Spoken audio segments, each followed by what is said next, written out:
Their platform is to embrace Ron Paul's policy, and that is to do nothing. The reality is that 10 million people need help. And I don't believe it's worth the deal with the devil.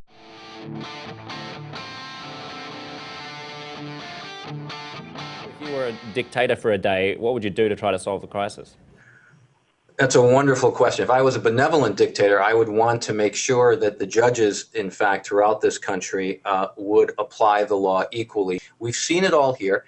And I will say that, at least in Florida, we have finally seen a situation where the judges now recognize that they may have been sold a bill of goods as judges and that they were believing the stuff that the banks were bringing to them, because it was inconceivable to them that these venerable institutions on Wall Street and their lawyers could possibly have pulled the wool over them time and time and time again. Should you pay or walk away?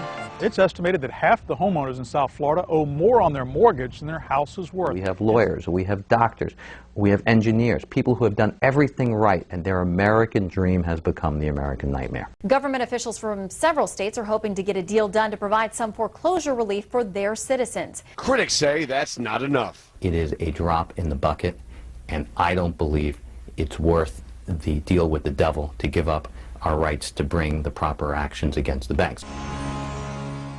Now, chances are you, or even somebody you know, is facing foreclosure right now, facing losing their home. I think there's this double standard that has been created in part by the mortgage industry, the banking industry, and the government. And that is that it's okay for corporations, it's okay for governments, it's okay for states, it's okay for municipalities to walk away from bad deals. And they do all the time. All the time, absolutely. Yet the individual homeowner is supposed to be somehow stigmatized in the sense that they are not supposed to default from their mortgage, even if it's almost immoral for them to do so when their property values have plummeted and they're actually hurting the fabric of their own family.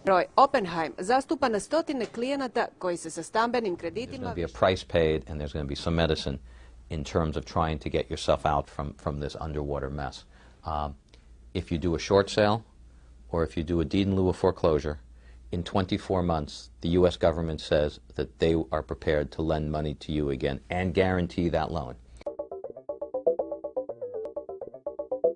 I mean, I think one of the things we're seeing that we didn't predict when we were here last December was this whole Occupy Wall Street movement. Yeah, totally out of left field there. And regardless of what the people on the right say, that they're filthy, they're dirty, they're this or that, they have resonated a chord with middle America. Yeah. So what we're seeing is that the banks literally got their hand not just caught in the cookie jar, but the lid was slammed on it and everyone got to see the hand just like hanging there in the cookie jar.